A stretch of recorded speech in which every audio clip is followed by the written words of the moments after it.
ओम महागणेशाय नमः स्वाहा। ओम महागणेशाय नमः स्वाहा। देवताओं का पूजन बंद करो दुष्टों। ओम महागणेशाय नमः, अन्यथा तुम सब हमारा भोजन बन जाओगे। दुष्टों, क्या तुमने नर जाति का अंत करने वाले महाशक्तिशाली असुर नरांतक का आदेश नहीं सुना? तुम हमें श्री महागणेश की पूजा करने से क्यों रोक रहे हो? श्री महागणेश का पूजन हर जीव का परम कर्तव्य है। अब से केवल मेरी पूजा करना ही तुम सबका परम कर्तव्य है। मुझसे अधिक शक्तिशाली दूसरा कोई नहीं। तुम सब मेरी पूजा करो, मुझे प्रसन्न करो, मैं तुम्हें वो सब कुछ दूंगा जो वो महागणेश नहीं दे सकता। श्री महागणेश का नाम आदर से ले दुष्ट, अन्यथा परिणाम तेरी मृत्यु होगा दुष्ट। वे विघ्न बाधाओं का अंत करने वाले विघ्नेश्वर हैं। उनके क्रोध को जगाने का परिणाम तुम्हारा अंत होगा। मेरा अंत?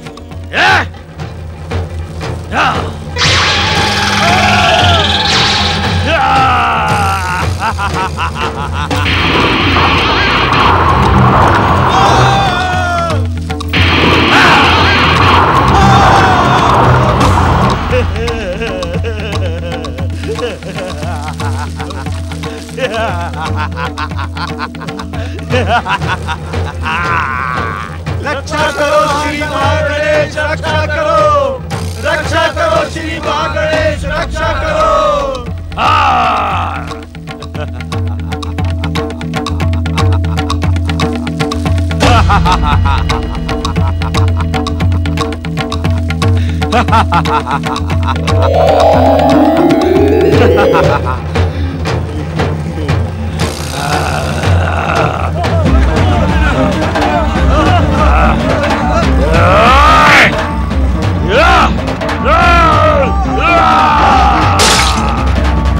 रक्षा करना श्री महागणेश।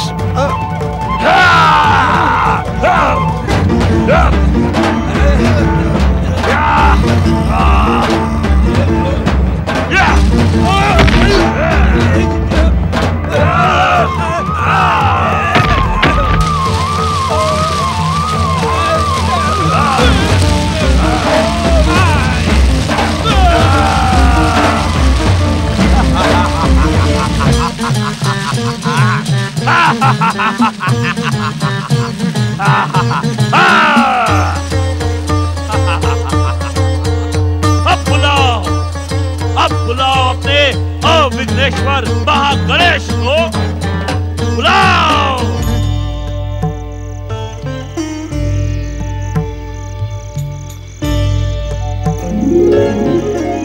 देवराज इंद्र, अब हमारी रक्षा कौन करेगा? अब हम सहायता के लिए किसको पुकारें? नारायण नारायण। देवगण, इस समय हमारी सहायता एवं रक्षा श्री महागणेश के अतिरिक्त और कोई नहीं कर सकता। हमें उन्हीं का आह्वान करना चाहिए। रक्षा करें श्री महागणेश। असुर देवांतक और नरांतक के आतंक से हमारी रक्षा करें। हे विघ्न बाधाओं का अंत करने वाले श्री महागणेश, आपके संसार में इस समय आसुरी शक्तियों की विघ्न बाधाओं का पर्वत उठ खड़ा हुआ। रक्षा करें श्री महागणेश। इन महाशक्तिशाली असुरों के आतंक से आपकी संपूर्ण सृष्टि में धर्म का नाश हो रहा है। श्री महागणेश, देवांतक और नरांतक ने आपकी महान सत्ता को चुनौती देने का दुस्साहस किया है। कृपया उन्हें दंड दें और हमारी रक्षा करें। हे सर्वेश्वर, हमारी रक्षा करें। हे विघ्नेश्वर, हमारी रक्षा करें। हमारी रक्षा करें श्री महागणेश, रक्षा करें। रक्षा करें श्री महागणेश, रक्षा करें। रक्षा करें श्री महागणेश, रक्षा करें।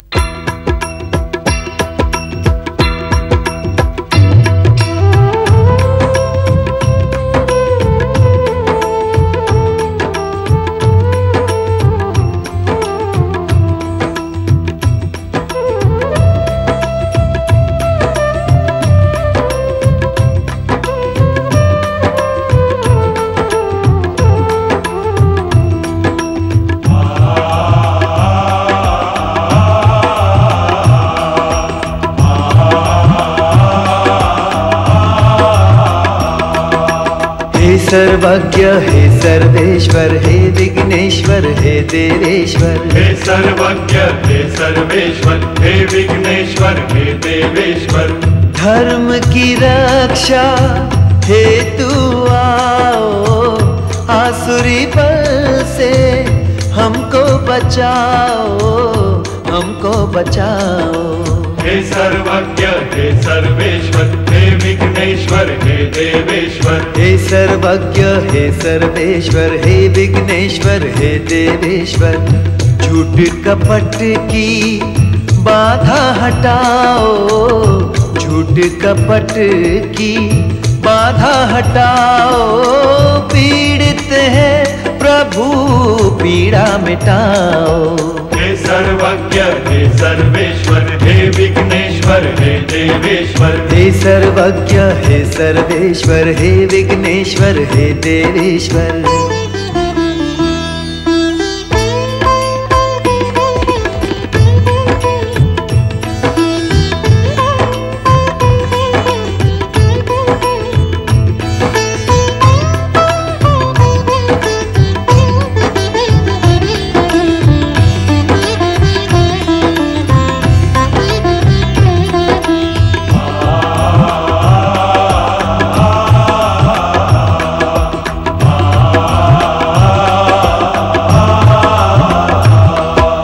दसों दिशाएं धराए अंबर, भय से कांप रहे हैं थर थर। दसों दिशाएं धराए अंबर, भय से कांप रहे हैं थर थर।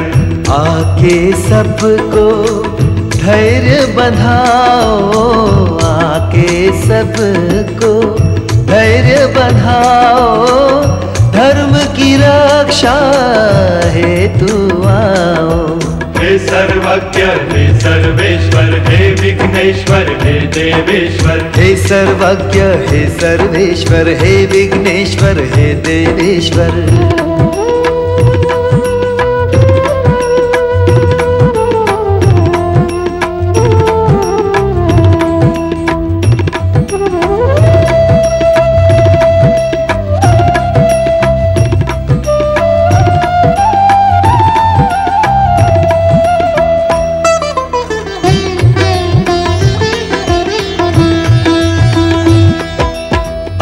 अनर्थ में ना खो जाए, कार्य अशुभ ये ना हो जाए।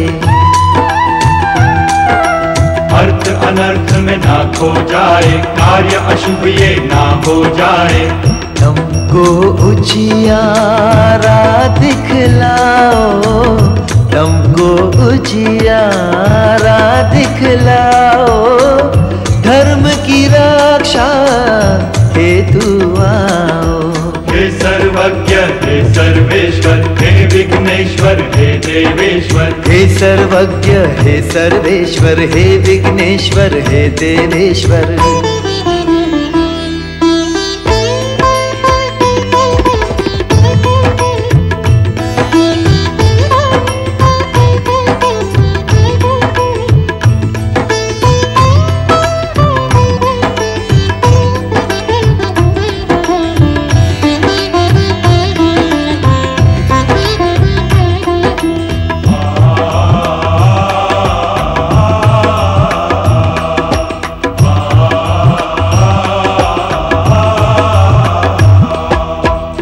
क्रोध से प्रहार करके, दैत्य जनों का संहार करके।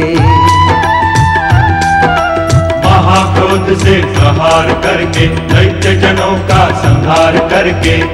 नाम को अपने मान दिलाओ, नाम को अपने मान दिलाओ, धर्म की रक्षा हेतु आओ। हे सर्वज्ञ हे सर्वेश्वर हे विघ्नेश्वर हे देवेश्वर, हे सर्वज्ञ हे सर्वेश्वर हे विघ्नेश्वर हे देवेश्वर, धर्म की रक्षा हेतु आओ, आसुरी बल से हमको बचाओ, हमको बचाओ। हे सर्वज्ञ हे सर्वेश्वर हे विघ्नेश्वर हे देवेश्वर, हे सर्वज्ञ हे सर्वेश्वर हे विघ्नेश्वर हे देवेश्वर, हे सर्वज्ञ हे सर्वेश्वर हे विघ्नेश्वर हे देवेश्वर, हे सर्वज्ञ हे सर्वेश्वर हे विघ्नेश्वर हे देवेश्वर।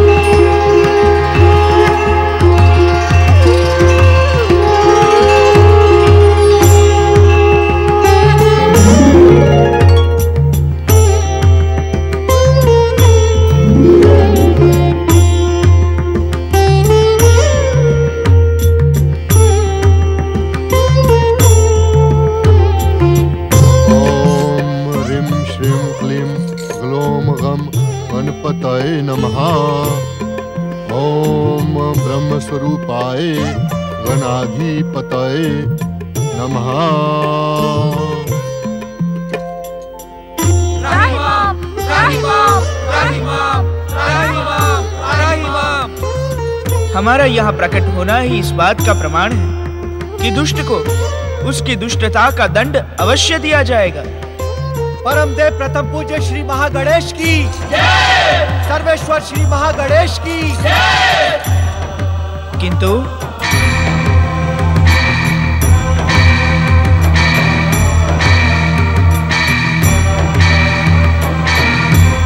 जीवन प्राप्त करने वाली जीवात्मा की आयु जब तक शेष है, हम उसका वध नहीं करेंगे।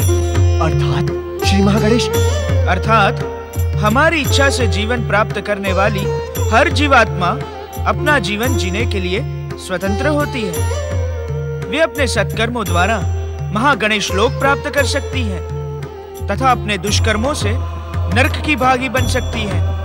किंतु किंतु किंतु क्या श्री महागणेश? किंतु ये सब कुछ तभी संभव है जब जीवात्मा अपनी निर्धारित आयु पूर्ण कर ले। इसे इस प्रकार भी कहा जा सकता है कि जीवन के साथ साथ ही आरंभ होती है मृत्यु की यात्रा। जीवन के हर पल में जीवात्मा मृत्यु की ओर बढ़ रही है। इसी कारण हम जीवात्मा के हर पल का तथा हर कर्मों का मूल्यांकन करते हैं। श्री महागणेश, क्या देवांतक और नरांतक की आयु अभी पूर्ण नहीं हुई? कृपया बताएं श्री महागणेश। उद्विग्न न हो देवराजेंद्र, हमने आपको पहले ही सावधान किया था। आपके माता व पिता के संस्कारों के प्रभाव के कारण आपको देवराज पद अवश्य प्राप्त हुआ है, किंतु इस पद पर आप अपने सत्कर्मों द्वारा ही स्थिर रह सकते हैं।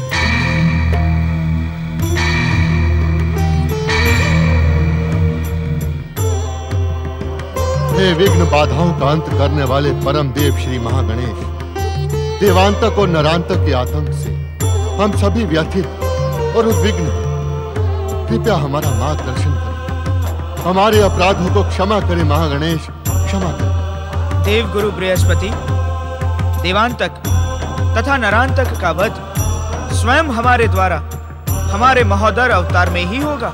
महोदर अवतारी परमदेव श्री महागणेश की जय, महोदर अवतारी परमदेव श्री महागणेश की जय, परमदेव श्री महागणेश की जय, प्रथम पूज्य श्री महागणेश की जय। किंतु विधि के विधानानुसार हमारे महोदर अवतार में अभी समय शेष है।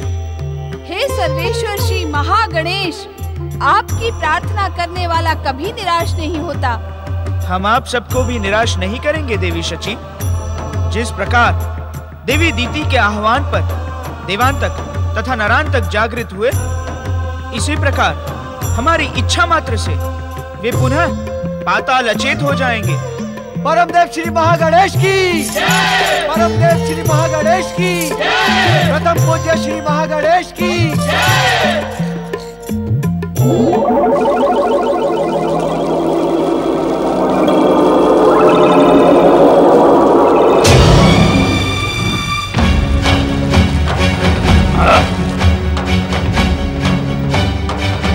श्री महागणेश जी की जय! श्री महागणेश जी की दुष्ट देवांतक तथा नरांतक, तुम्हारा अंत समय आ गया है।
बोलिए श्री महागणेश की जय! पर ब्रह्म श्री महागणेश की जय! जगत रक्षक श्री महागणेश की जय!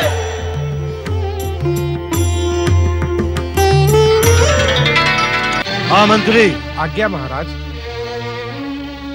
तुम क्या कहने के इच्छुक हो? मैं सत्य कह रहा हूँ पृथ्वी सम्राट। राजकुमारी दीति ने जिन पातालवासी असुरों देवांतक और नरांतक का आह्वान किया था, उन्हें स्वयं परम देव श्री महागणेश ने दंडित किया है। महागणेश? महागणेश का हस्तक्षेप हमारे पृथ्वीलोक पर बढ़ता ही जा रहा है। हम ये स्वीकार नहीं करेंगे। ये आप क्या कह रहे हैं स्वामी?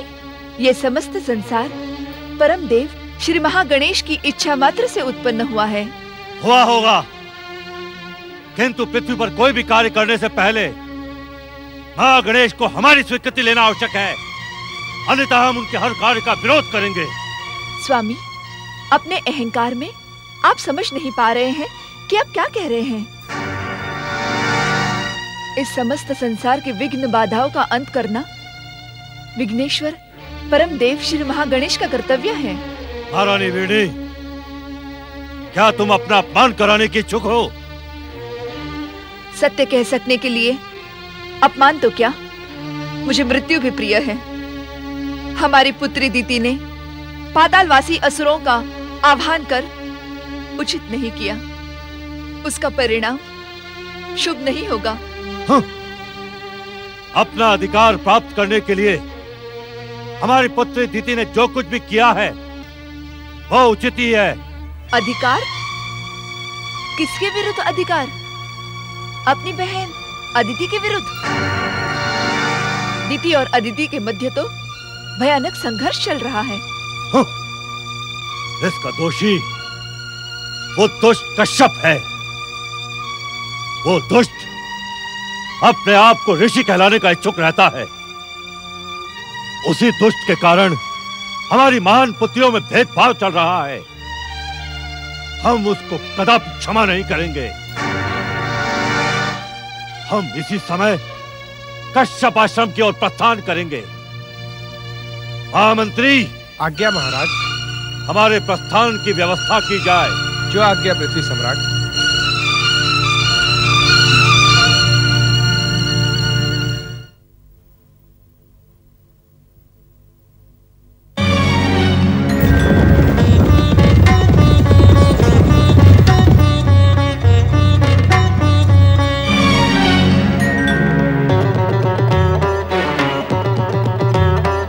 पातालवासी असुरों को जागृत कर परम देव श्री महागणेश के क्रोध का परिणाम देखा तुमने?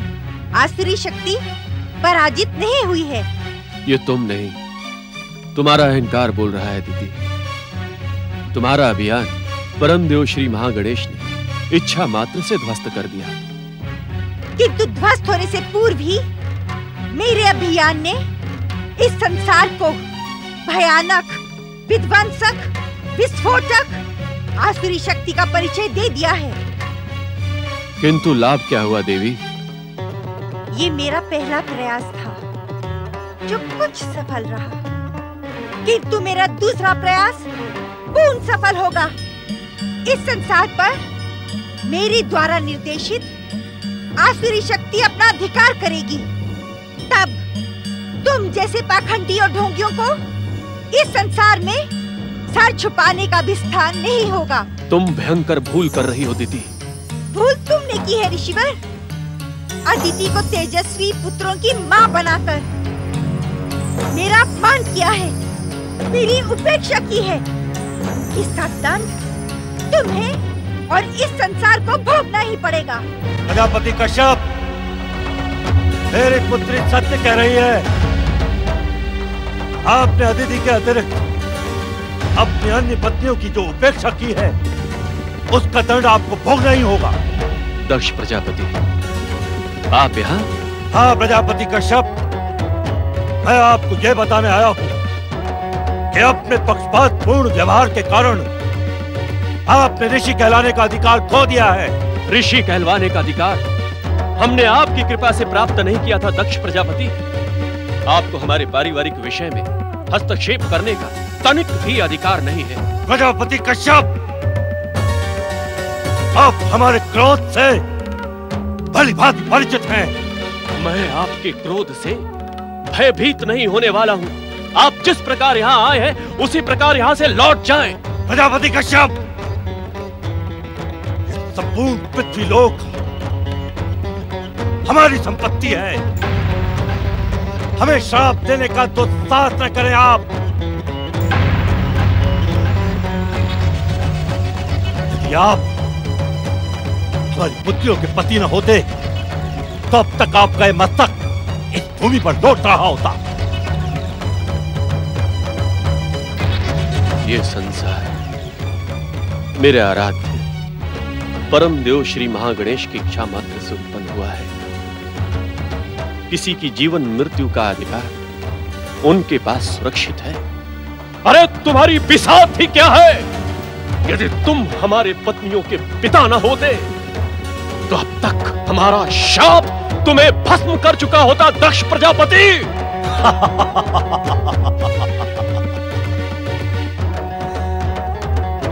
आपके दुस्साहस की तो प्रशंसा करने की इच्छा होती है ऋषि कश्यप, किंतु यदि तुमने अदिति को महान पुत्रों की माता बनने का अवसर प्रदान न किया तो हमारे भयंकर क्रोध से संसार की कोई भी शक्ति तुम्हारी रक्षा नहीं कर सकेगी। पिताश्री। पुत्री, पातालवासी असुरों की विध्वंसक एवं विस्फोटक शक्ति को जागृत कर तुमने हमें प्रसन्न कर दिया है। मैं तुम्हें महाशक्तिशाली पुत्रों की माता बनने का आशीर्वाद देता हूँ। पिताश्री। एक दिन तुम्हारे पुत्रों की भयंकर शक्ति से ये संसार थर थर कांपेगा।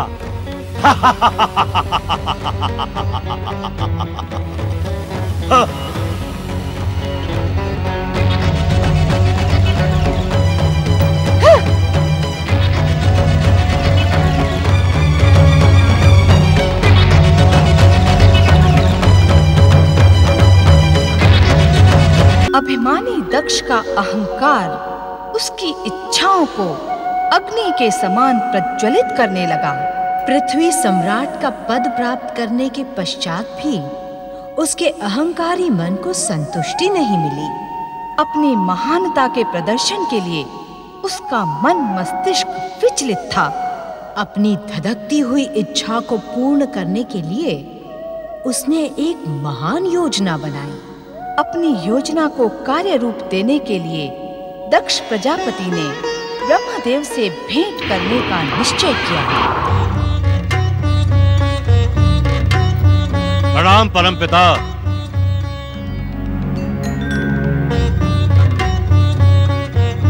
अपने इस महान पुत्र पृथ्वी के अधिपति दक्ष प्रजापति का प्रणाम स्वीकार करें परमपिता।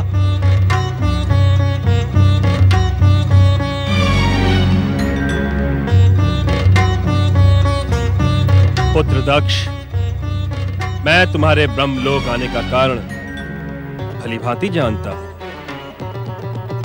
किंतु जिस महायज्ञ के आयोजन की योजना बनाकर तुम यहां आए हो, उसका उद्देश्य स्वयं स्पष्ट करो। इस महायज्ञ के आयोजन का उद्देश्य स्पष्ट ही है परमपिता। मैंने अपने कर्म एवं पुरुषार्थ से इस पृथ्वीलोक के अधिपति एवं प्रजापति होने का गौरवपूर्ण पद प्राप्त कर लिया है। अब अपना प्रभाव सुनिश्चित करने के लिए मैं इस दिव्य महायज्ञ के आयोजन का इच्छुक हूं। ऐसा प्रतीत होता है कि अपने जामाता प्रजापति कश्यप ऋषि के सत्य कथन को सुनकर ही तुम्हारे मन में अपना प्रभाव सुनिश्चित करने की भावना ने जन्म लिया है। आपका कथन पूर्ण सत्य नहीं है परमपिता। ब्रह्म वाक्य अटल सत्य होता है, इसमें असत्य की संभावना असंभव है। किंतु क्या परमपिता? तुम एक धार्मिक अनुष्ठान का महान कार्य करने जा रहे हो, जिससे भविष्य की घटनाएं जुड़ी हैं। इस कारण मैं तुम्हें रोकूंगा नहीं। आपके कथन को धन्यवाद परमपिता। आप स्वयं इस महायज्ञ में संचालन पद स्वीकार करें। दक्ष, इस संसार के योग और वैराग्य के मूर्तिमान आदर्श कैलाशपति सदाशिव हैं। वे तुम्हारे जामाता भी हैं और यज्ञेश्वर भी। अतः उचित यही होगा कि इस महान कार्य के संचालन के लिए तुम महादेव से निवेदन करो। ब्रह्मदेव, शिव का नाम लेकर मेरे क्रोध को जागृत करने का प्रयास न करें आप। आपके कहने से मैंने उसे अपनी कन्या का दान अवश्य दिया है, किंतु वो भूत प्रेत और पिशाचों की सेवा स्वीकार करने वाला है। उस श्मशान में वास करने वाले का महायज्ञ में क्या काम? मैं तो उसे आमंत्रित भी नहीं करूंगा।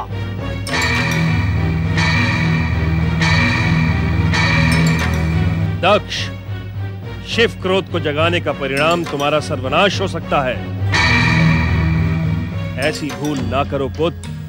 ये भूल नहीं, पृथ्वी के अधिपति दक्ष प्रजापति का अंतिम निर्णय है। शिव की अनुपस्थिति में तुम्हारे महायज्ञ का उद्देश्य ही अपूर्ण रह जाएगा पुत्र। उस उद्देश्य को आप पूर्ण करेंगे। असंभव।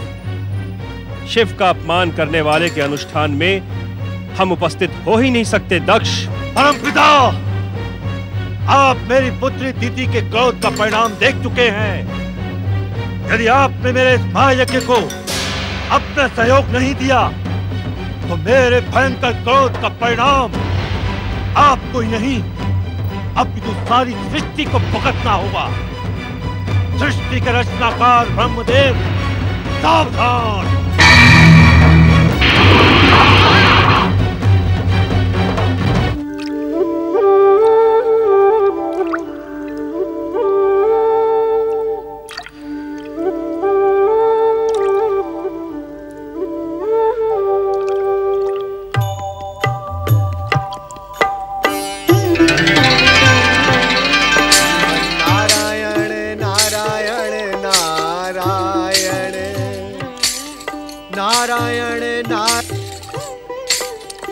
जगत पालक महाप्रभु, जगत पालक श्री हरि विष्णु को नारद का प्रणाम।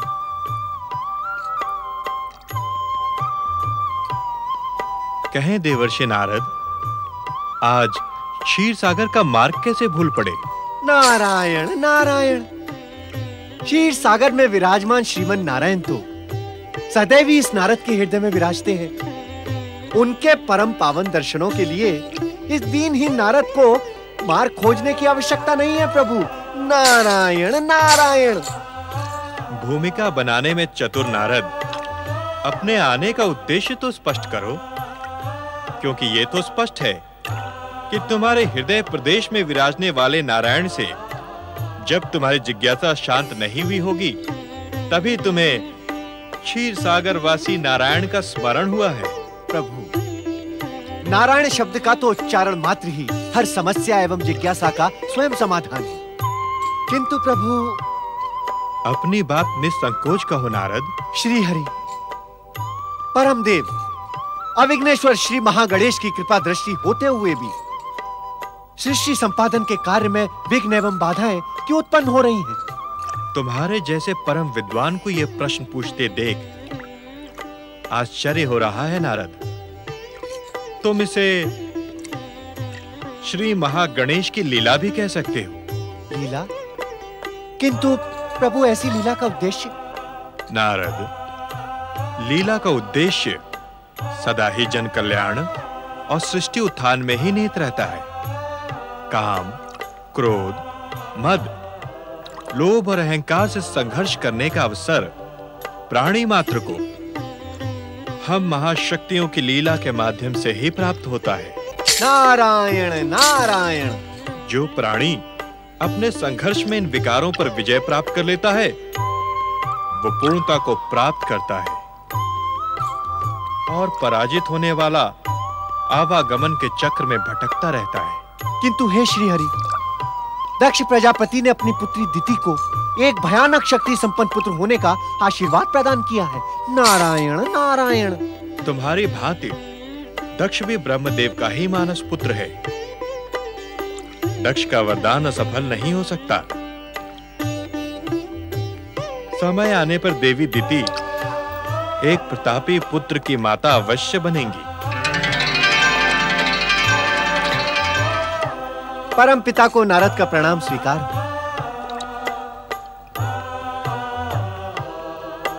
श्री हरि विष्णु को ब्रह्मा का प्रणाम। वैकुंठपति श्री हरि विष्णु, इस समय मैं दक्ष प्रजापति द्वारा आयोजित महायज्ञ योजना से उद्विग्न होकर यहां प्रकट हुआ हूं। धार्मिक अनुष्ठान के आयोजन को लेकर कैसी उद्विग्नता ब्रह्मदेव? ये तो प्रशंसनीय कार्य है। उद्विग्नता आयोजन को लेकर नहीं है श्री हरि, दक्ष के स्वभाव को लेकर है। जिस संकल्प को साध कर वो महायज्ञ का आयोजन करने का इच्छुक है, वो अनुचित है। इसी कारण हमें इस महायज्ञ में उपस्थित होना होगा, जिससे दक्ष की अनैतिकता को स्वयं वश में रख सके। मेरा कहा आप क्षमा करें श्री हरि, किंतु किसी की उपस्थिति से वश में रहना भैया दक्ष के स्वभाव में नहीं है। नारायण नारायण। हम दक्ष प्रजापति के स्वभाव से अनभिज्ञ नहीं है नारद। कश्यप पत्नी दिति को माता बनने का वरदान देने वाले दक्ष के महायज्ञ से भविष्य की अनेक घटनाएं जुड़ी हैं। इस कारण हमें इस महायज्ञ में सम्मिलित होना ही होगा। जैसी आपकी आज्ञा श्री हरि। नारायण नारायण।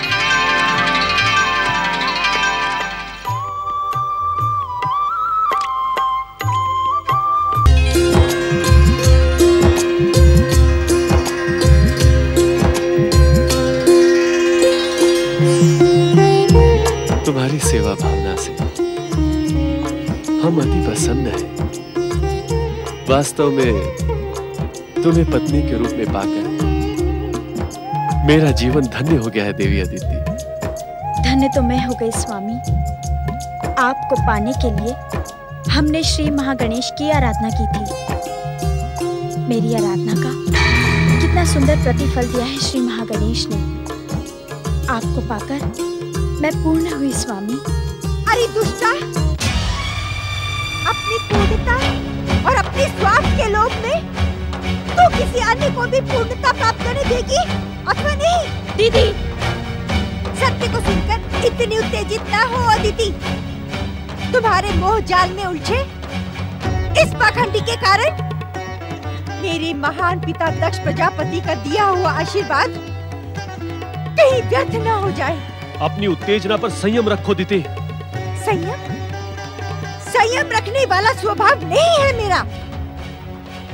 तुम्हें उस परंपरा का ज्ञान करवाया जा चुका है ना कि जब प्रथम पत्नी अपने पति के समीप हो तब द्वितीय व अन्य पत्नियां वह स्थान छोड़ दिया करती हैं। इतनी अहंकारी और क्रूर ना बनो दीदी। तुमने अभी मेरी क्रूरता देखी कहाँ है? तुम इसी व्यवहार के योग्य हो। जाओ, निकल जाओ यहाँ से। तुम्हारे इस अनुचित व्यवहार को मैं कदापि क्षमा नहीं कर सकता दीदी। मैं आपके क्षमा दान की आकांक्षी भी नहीं हूँ।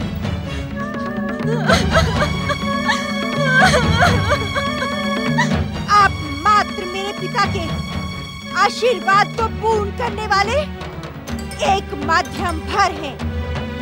आपको इसी समय मेरे पिता के आशीर्वाद को सत्य करना होगा। उचित समय आने पर मैं तुम्हारी मनोकामना अवश्य पूर्ण करूंगा दीदी। नहीं, आपको अभी इसी समय मेरी इच्छा पूर्ण करनी होगी। तुम ये भली भांति जानती हो, ये मेरे संध्या पूजन का समय है। मेरे लिए आप संध्या पूजन का बहाना बना रहे हैं, किंतु उस दुष्टा कुल कलंकनी अदिति के साथ प्रेम प्रदर्शन कर रहे थे। मैं समय की प्रतीक्षा कर रहा था दीदी। तो कुछ देर और प्रतीक्षा करें।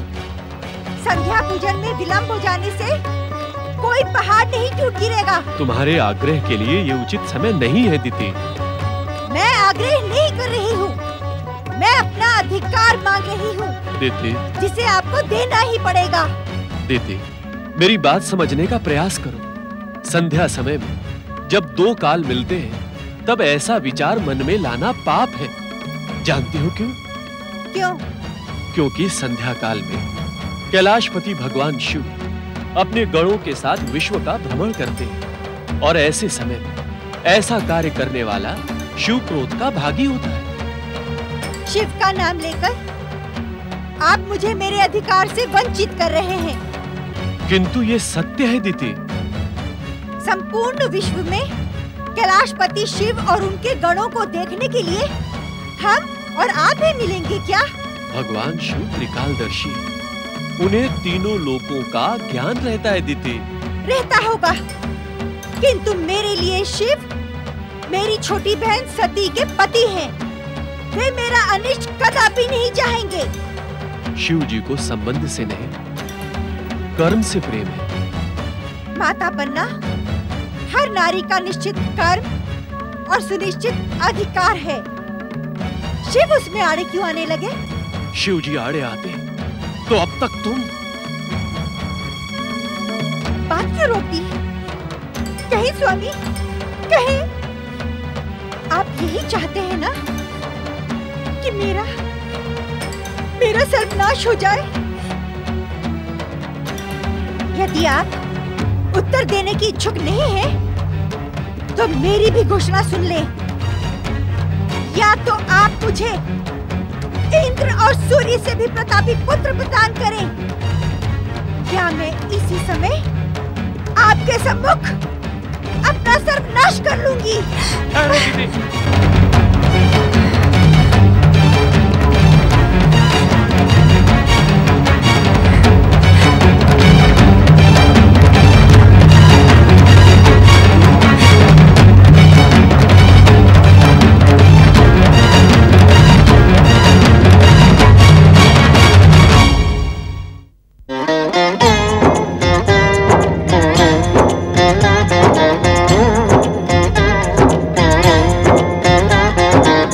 अर्थ समर्थ ये इनसे जीवन, यही है करता यही है कारण। अर्थ समर्थ ये इनसे जीवन, यही है करता यही है कारण। सारे जगत के भाग्य विधाता, दुख हरता ये है सुखदाता। श्री गणेश, श्री गणेश, श्री गणेश, श्री गणेश, श्री गणेश, श्री गणेश, श्री गणेश,